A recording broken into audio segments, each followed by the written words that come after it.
If your WARDOGS doesn't launch, crashes, crash to desktop, or lagging or even freezing, well, in this video I'll show you how to fix them. Just before we do begin with this video though, make sure to like the video, subscribe to the channel with all notifications on, and if you do have any questions during the video, make sure to comment down in the comment section down below and I'll happily answer them for you. So without any further ado, let's get straight to the video. First things first, let's go ahead and try to update our GPU and make sure that we have the requirements for the game. As you can see, minimum requirements, this is currently R. So it's a bit high and a medium gaming platform. So this is the recommended one. So basically the recommended are RTX and the lowest minimum is 1660, which is a little bit high. So medium gaming PC. Next is open up your NVIDIA right over here, right click and then NVIDIA app.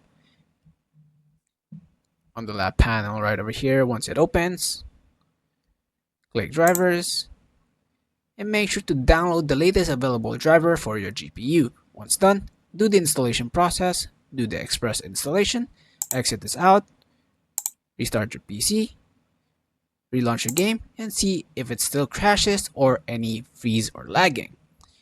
Next, go ahead and verify the integrity of game files. Sometimes it doesn't really affect, or if it affects the resync with the files itself. Go ahead and click on library, right click on WARDOGS, properties, on the left panel click install files, verify integrity of game files. Basically what it's going to do is going to fix any corrupted files or missing files that might be connected to the issue with crashes and all that. So once done, it should say all files successfully validated, close that out and relaunch your game. Next, make sure to download any C++ redistributable for your PC. Sometimes it just misses that on the files. Go ahead and type in on your any web browser of choice, C++ redistributable.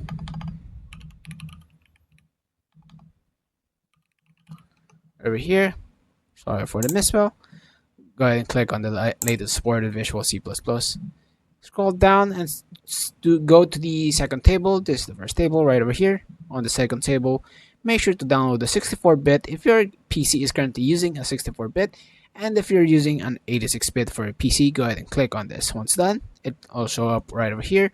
Open it up, download it up, and do the installation process. And once again, restart your PC and your game should be fixed.